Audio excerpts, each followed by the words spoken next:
Hey guys, and welcome back to another Unfiltered Gamer board game review. And in today's game, up on the tabletop, we have Suriya, The Last Horizon, a 1 to 4 player game that takes roughly about an hour to play and is for ages 13 and up.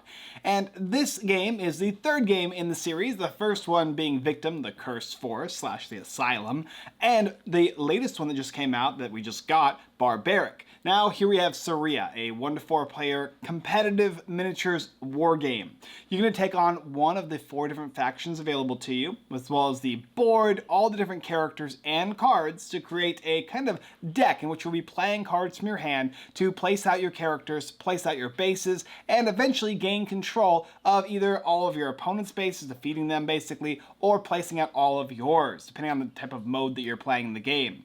Will you be able to defeat your opponents in this miniature war game? Find out as we cover the how to set up, how to play, and of course, my review. To begin setup, the first thing you do is select a race. There are 2 that I have out in here on the field, but I have a total of 4 I could have chosen from, the Syntron and the Scarab are what I'm going to be utilizing. Scarab are the kind of gooey alien class, whereas the Syntron are kind of the robotics. And you're going to then go ahead and get one of these boards here. This board has a 3D element where you'll be placing all of your basic units on the left and right hand side on the bottom layer. Then the elite units are going to go on the top left and right hand side, and finally your general units are going to go right in the middle, and they'll form a point. And you'll just place each of these guys in their spots.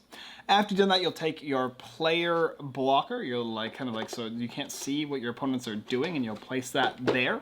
And you're going to have 3 sets of cards.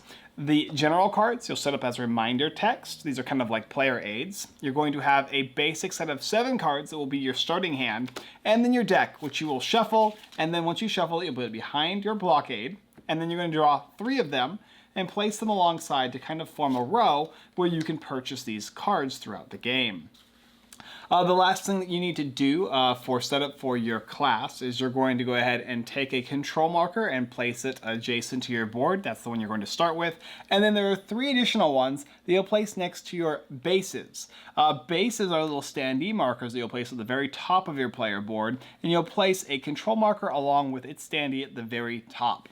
After you've done that, then you're going to move on to the board itself.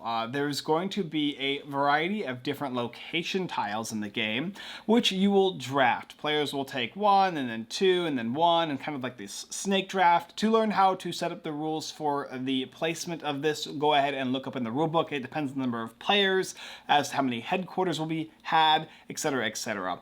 But here's the basic setup. I have a headquarters for the Syntron and for the Scarab on either end. Each player has also gained one of these kind of layered terrain markers. We're going to kind of let you have a higher space, higher terrain, which I just kind of set up randomly, as well as all the different locations: lagoons, deserts, plateaus, and mines. And it forms a 3 by 4 by 2. And after you've done that, then it's just the simple process of giving everybody their tokens, having kind of additional exhaust tokens, as well as all the battle dice within reach for all players, and then your crystals. Crystals are what you're going to use to consume in order to gain cards or play cards, and which allow you to play figures onto the field in different locations, or you can also utilize them as tactics in combat. Last but not least is simply going to be your player aids, which you'll be utilizing. Place them next to your game board in some way. And finally is the general supply of cards. The general supply of cards are basically similar to your starting hand, which will allow you to build bases, create generals, create elite units and basic units, and a few other things. And of course, they also have a bunch of tactics that you can utilize them with. So when you start the game and you're playing the game, you can choose to either take cards from your stash or from the general stash if you need more units on the field. And there you go, that's the basic setup for the game. Let's go ahead and cover how to play. Playing the game Suriya is quite simple, and how it works is you will play the game in turns. Each player, starting with the first player, will take their turn and then pass to the next player, who will take their turn. And it will go clockwise around the table until the objective has been met. In a turn, there are 3 phases. You're going to have the upkeep phase, the action phase, and the income phase. The upkeep phase is pretty simple. Some of the cards that you play are going to remain in play as long as you pay their upkeep cost. And during the upkeep phase, the cost on the card will be required to be paid in minerals to keep the card active. Otherwise, the card will go to your discard pile. And you'll do that at the beginning of every one of your turns. Once you've paid any upkeep costs, you'll move on to the next phase, which is the action phase. And in the action phase, you have 3 things that you can do. The main thing you're going to be doing is playing action cards. And of course, you start with 7 in your hand. You have the general, the weapon, the troops, and the base. And these cards here are what you can play based on the cost. Every card has a cost on the left-hand side, and if there are multiple costs, it will involve the card either requiring you to pay additional for additional effects, or it'll be an upkeep cost. X will be the denotion for when you have to pay additional currency to make the card stronger by paying more minerals. The cards are all pretty straightforward and explanatory. You have the name, what it does, the cost of the card, and then its tactical effect if you use it during combat as opposed to playing it during your action step. And you'll simply play these cards, and you can take as many actions as you can or as you'd like to in this phase. The next thing is going to be discarding cards for minerals. If you don't want to play any cards in your hand currently, or maybe you want to play a card simply later or gain it later, then you're going to simply go ahead and discard cards from your hand. If I don't like these 3 cards, I can discard them into my discard pile on the left-hand side of my game board here. And if I discarded 3, I will take 3 minerals from the supply and put it behind my board. Now I have 3 minerals I can use to play additional cards. And the last thing that I can do is take a command action. A command action is pretty simple. We all start with 1 command token, and you're going to be able to play these command tokens on either in any space that has a squad. So eventually, as you play cards, you'll be able to take your units and place them on your headquarters spaces. And once you do that, you'll have the ability to play your command. You'll play a command on the location of one of your squads, and then you can do one of 3 things with the command. First thing that you can do is you can simply move your command. You'll move your command to any adjacent space. If there's multiple units in a single space, you can move them into different adjacent spaces, and you'll take your marker and move it along with one of them. Once you've done so, that would end your command action. If you had more commands, you could do them and place them on other locations that will allow you to then utilize those units to move. Or instead of moving, if let's say that I had an enemy in an adjacent space, I could take my command marker, place that in that location, and then I could fight that enemy. Combat is actually pretty simple as well in this game. How it works is you'll take a number of dice based on your units. If you have a basic unit, you'll take a basic attack die. If you have an elite unit, you'll take an elite attack die. And a general unit will take a general attack die. And you'll summarize all of that up, and then you will roll them. Once you have rolled your dice, you're then going to be able to play tactics cards. If you roll the T on your dice, you can play cards from your hand. And instead of using the top portion during the action phase, you can use the bottom portion of the action phase and during the combat phase as a tactic. So this one here just says that you get +1 shield and +1 attack. And this one here says +1 attack. And it depends on what card you have in your hand, whether you pulled it from your specific general supply, or whether you pulled it from the general supply or your character's supply. And you'll use those. And for every T you get is a card that you can play. There are also some passive effects that just simply let you play tactic cards during your turn. For instance, there's a base that says if this base is operational, during your combat you can just play a tactical card. After tactics have been declared, then you're going to go ahead and surmise all the values. There could be terrain bonuses that you generate, whether it be like your headquarters, which gives you +1 attack and +1 defense. And the attacker will take all of their attack damage, defender will take all of their defense, and attack damage. It's kind of all added up, and then you will do damage. So if I have 5 attack and 3 defense, and you have 3 defense and 1 attack, your attack would not penetrate my defense, my attack would penetrate yours, and I would do 4 damage to you, thusly removing up to 4 units from your field. And the defender chooses what units they lose. Starting with starting with basic units, then to elite units, then to general units. And some other units might apply, like for instance, eggs are the last thing to go on a field for the scarabs, and bases as well.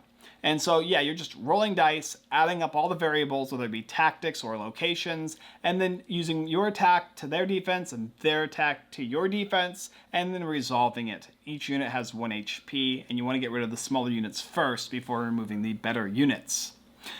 So after combat, the last action that you can take is you can simply extract a mineral. How that works is you take your command marker and place it on a space with your units, and you can take one mineral. Minerals, like I said, are used to play cards in this game. After you have finished using your command markers or markers, starting the game you're only going to get one, then you're going to move on to the income phase. And basically for every squad that has a command marker on it, you will take that command marker off, kind of refreshing the squad. If that command marker is on a space that also has an exhaust marker, you will instead take the exhaust marker off first, leaving the command marker. Basically a way of kind of keeping you from utilizing like a command marker for next turn. It's an extra command that goes on there. But if there's none on there, or just a command marker, you'll remove all of those. So you're always going to be able to play commands again as long as they're not exhausted. After that, you're then going to go ahead and gain a card from either the race pile or your general pile over here, the central area. This is your secrets area here, where you're going to go ahead and take cards and add them to your hand, kind of a mini deck builder. That all do different things specifically for your race. Whereas the general supply are going to let you do the main 7 things that you normally do in your base hand. Playing general units, elite units, and basic units, playing bases, etc., etc. And those are available to you to choose as well. And then you're going to gain minerals and draw cards equal to the number of bases that you have. And on your sheet here, it will explain what you get as far as minerals and cards to your hand based on your bases. And you'll take them from the same supply as you would normally take them on. Once you've completed the income phase, you're going to then pass and the next player will go. They will check their upkeep, clear anything up by paying the costs or discarding the cards, take their actions by playing cards from their hand utilizing minerals, discarding cards from their hand in order to gain minerals, and finally taking their command markers, placing it on locations to either move their units, attack with their units in adjacent space, or gain a mineral from that location. Followed up with the income phase, where you're simply going to draw a card, and then you're going to be able to gain minerals as well as extra cards based on your bases, and of course return all your command markers that were on the game board. And push to the next player. And you'll continue doing this up until somebody is able to place 4 bases out and end their turn, and by the time their turn comes around again, they still have them. And of course, there are other ways that you can win as well by defeating your opponents, kind of like a total obliteration. I wouldn't be surprised if there's even more modes to play. You'll have to check the Kickstarter for that, but that's the basic idea for the game Suriya. Basically, a tactical miniatures war game utilizing cards with a light deck building aspect to it, and each race having their own unique aspects to them, which I'll cover a little bit in my review, which we'll go through now. Alright, so let's cover some little unique aspects to the game. For instance, whenever your units come off of your game board and then they die, which will eventually happen, you're going to be placing them back onto your game board. And whenever you do place them on a space with a bonus, it'll kind of be a circular area you place them in, and some of them have like an icon on there. You'll gain that icon. Typically speaking, it's going to be either exiling a card, either putting it on the bottom of your library or getting rid of it completely or returning it back to the general supply, or it's going to give you mineral resources, etc. So you gain resources in that way. Each of your generals, there are 3 of them for each of these specific races, are going to give you bonuses. We'll just talk about one of them here, Zethius. It's a passive +1 attack and defense, and it's active as you can select an adjacent hex that he has. Then roll 2 dice, and if you get shield and damage, you will do a damage to that hex. Or if you get a T, you'll do 2 damage to that hex. So this unit is kind of an aggressive unit that likes to go in and attack specific locations. Here's Themo. Whenever your squads are in battle, you can reroll all of your dice 1 time. That's really, really powerful. And it's active as move the same squad as Thema to an unoccupied space. But in order to do so, you will have to exhaust. And so these units all have their own unique aspects to them and abilities. Generals are very, very powerful. Additionally, your bases. Each of your bases are going to have a unique effect.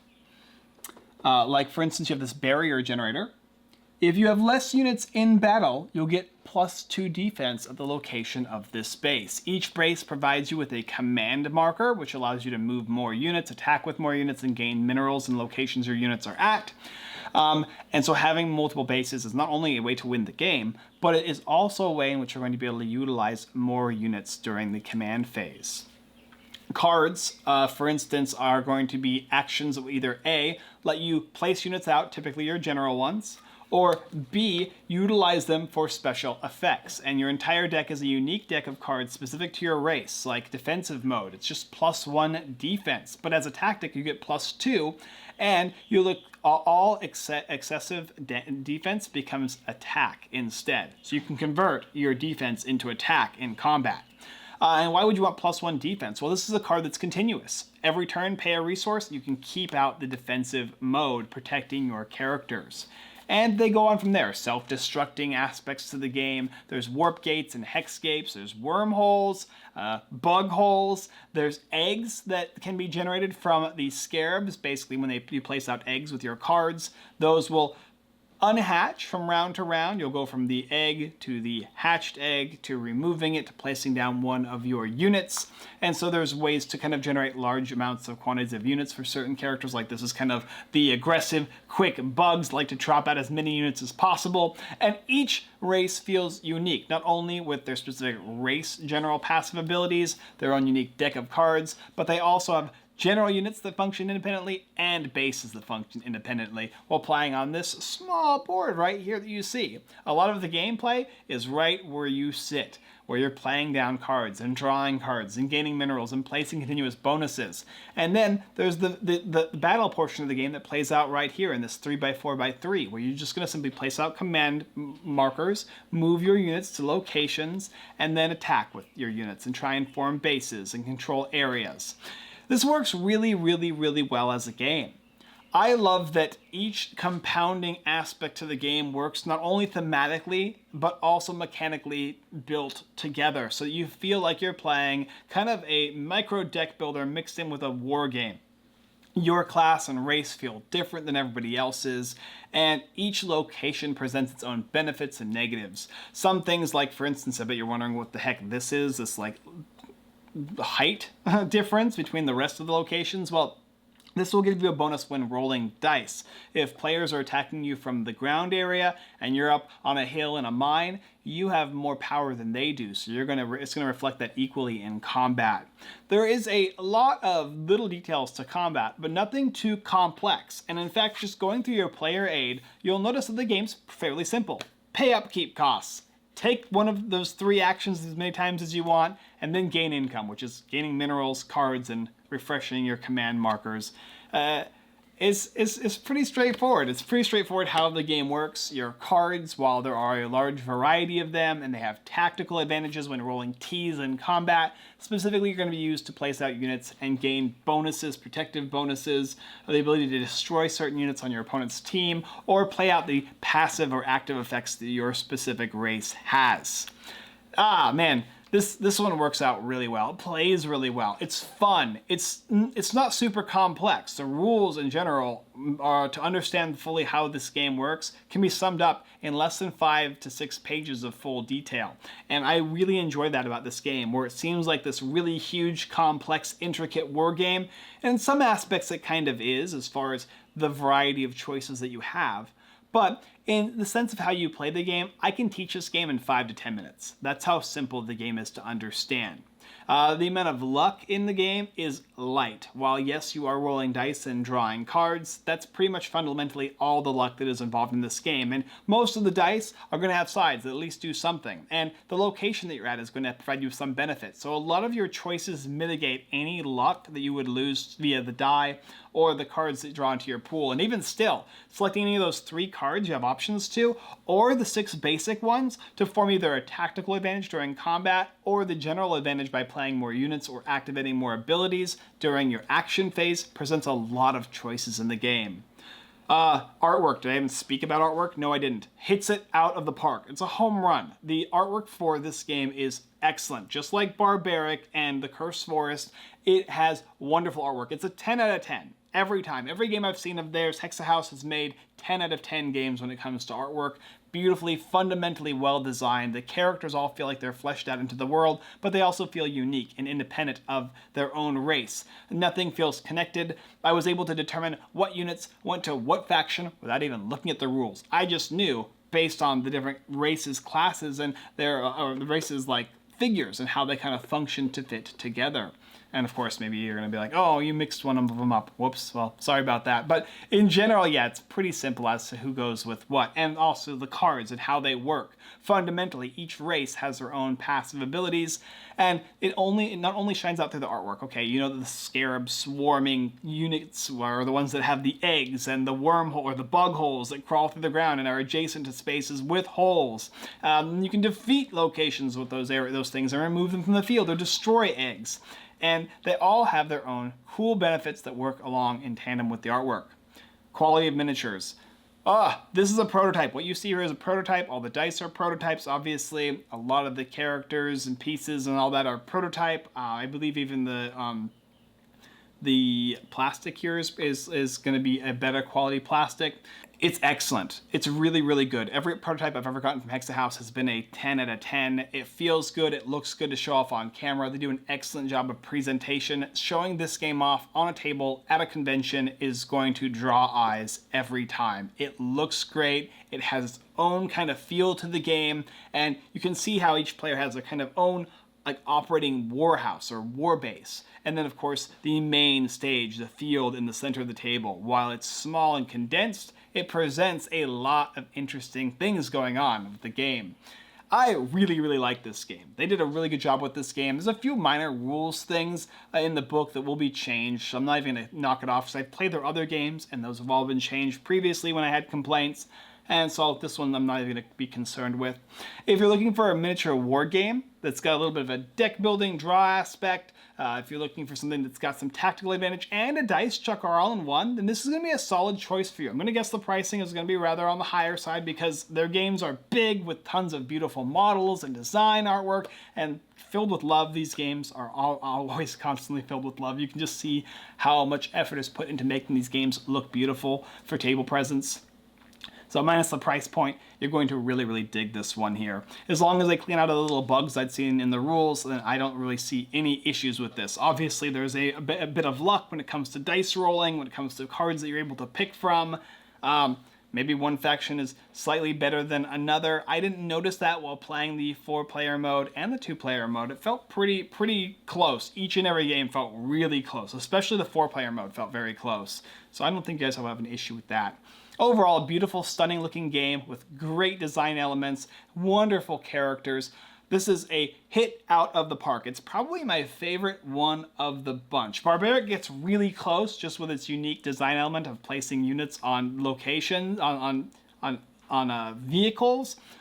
But this one just speaks to me more as a mechanical or the gameplay style of this one, being able to like have this kind of your own thing going on over here, which then utilizes the game board is excellent. Yes, overall, a solid experience. Suriya, I recommend it. Thank you for watching another Unfiltered Gamer board game review for the game Suriya by Hexa House. If you're interested in picking up this title, there's a link down below currently on Kickstarter. You can go ahead and pick this one up. It's ready to go for you. Jump on it. Let's get this game funded. Let's have it do really, really well because all the other games have been excellent. I have no doubt when this one's fully finished, it's even going to be better than what I'm saying now. Oh yeah, there's a combat die. Whenever you roll combat with your units, you also get the bonus of being offensive. So I didn't mention that. There you go. There's a link down below where you can pick it up, as well as, of course, hitting that subscribe button, the bell notification button, so you can see more of our videos here. Like, comment, subscribe. We'll do a playthrough of this game as well. We're going to have a playthrough this sometime, probably in the middle of the campaign, so you can watch us play this live on Facebook, Twitch, and YouTube. So you'll be able to see the game for yourself to determine if you'd like to play it. I think playthroughs are the best way to learn and understand games and also determine if they're best for you. We like to cover those as well. Thank you guys so much for watching. And as always, I look forward to controlling your bases or just flat out annihilating you next time.